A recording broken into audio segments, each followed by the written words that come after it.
We can all agree that Israel is a nation called by God.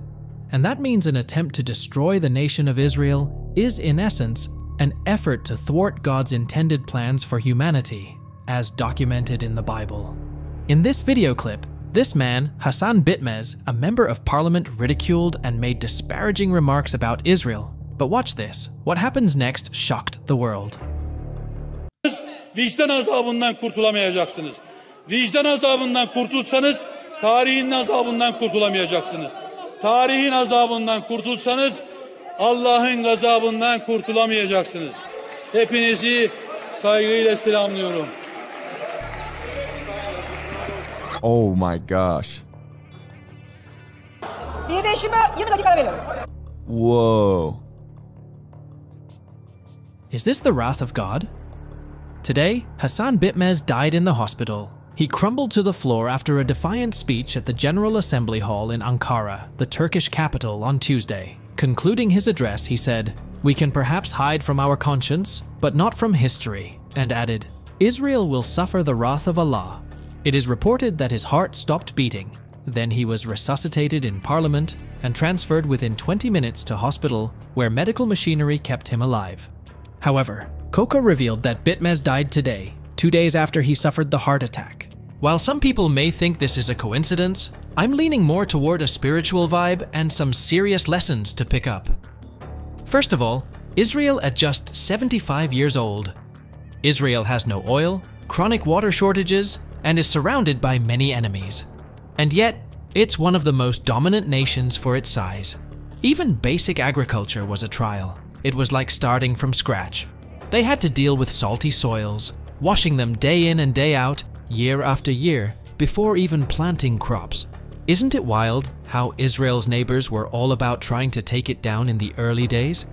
Even today, here's the crazy part. Despite all that, Israel is rocking it on the global stage. It's got the highest rate of tech startups per person on the whole planet. In 2021, the amount of venture capital flowing into Israel was a whopping 28 times higher than in the United States. They're like the David who took on Goliath and ended up becoming this tech powerhouse. Did you know that Israel's unemployment rate is just 3.7%? That's crazy low, beating the EU average by a good margin. And get this, their life expectancy is 82.7 years, ranking 7th worldwide. Have you ever checked out the World Happiness Index? Now compare that to Canada. Despite having all these resources, from petroleum to farmland and loads of hydroelectric power, we're trailing behind Israel. Our national debt and healthcare wait times? Not looking so hot compared to them. What's their secret sauce, man? For me, I see a nation that has the hand of God behind it. And I'm not surprised when I hear about this Turkish member of parliament. It's almost like a reminder. You can't mess with something that's got the hand of God behind it. This also reminds me of another politician who mocked God and got to test the wrath of God instantly. Tancredo Neves was contesting for president in Brazil in 1985. During his presidential campaign, he said, if he got 500,000 votes from his party, not even God would remove him from presidency. That's really a scary thing to say to God. Well, he did get the votes, but he fell gravely ill on the eve of his inauguration, March 14, 1985, and died 39 days afterwards. He died of diverticulitis and never assumed his position as president. While it was a painful death in Brazil, we can all agree it was a very careless statement that he made. It is very common to find politicians suddenly regard themselves as demigods because of the power given to them. Nebuchadnezzar tried it, but he also got served. Also, we can't forget in a hurry how Heather McDonald mocked God, then faints on stage. I don't mean to brag, I don't care, but I want you to know, double vaxxed, booster, flu shot, and I'm gonna be honest, I have the shingle shot too. And I still get my period. What? Yes! Traveled, went to Mexico twice, did shows, meet and greets, never got COVID. Clearly, Jesus loves me the most. Seriously. So nice, so nice.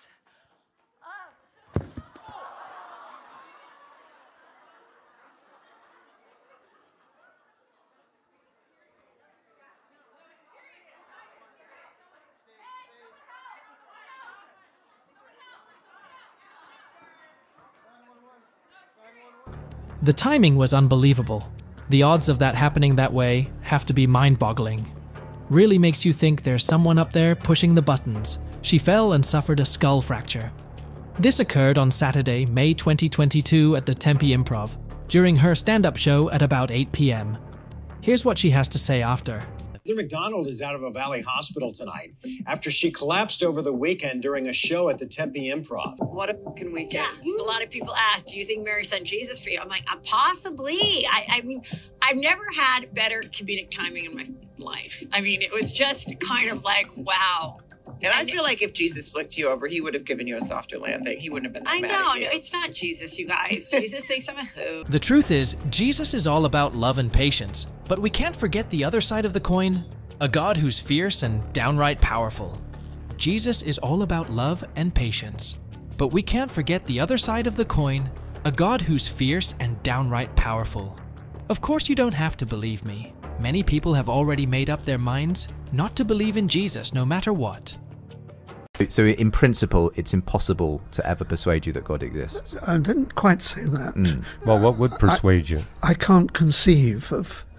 I suppose even if I died and was confronted with St. Peter saying, welcome to heaven, I'd probably think I was dreaming.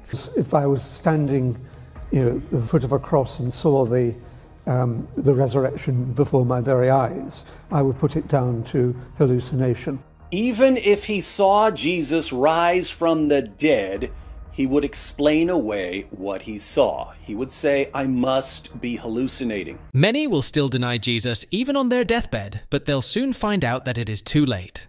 A 20-year-old gang member was dying of primary liver cancer. In his last days, hours, and moments, he was angry. The family called the hospice nurse into the room and told her that they thought he was going. He wasn't responding, his eyes were glossy, his skin was cold, the end was imminent. His lovely mother whispered to him to go towards the light, to her Jesus. He opened his eyes, looked at her, and said, F your Jesus. A second or two later, he slowly turned his head to the left and got the most horrific look on his face, as if he was looking at something that they couldn't see. And horrified, his face contorted, and he screamed with his last breath, eyes wide. Oh, oh, oh, no! Then he made a guttural noise and promptly fell back into the bed and died. Every family member was shaking and too frightened to speak. The hospice nurse left the room and took 2 days off. She said she doesn't care if she never finds out what he saw. No matter who you are, where you come from, or what you've done, God is no respecter of persons. Whether you're the CEO of a big company or the person sweeping the floors, God sees you the same. He doesn't care about your title or your social status. His love and grace are available for everyone today. No one is beyond his reach, and everyone has the same shot at redemption and connection with him. Don't wait till it is too late. Thank you for watching this video. What are your thoughts on it? Do you see it as a series of coincidences or something more, perhaps a touch of the divine?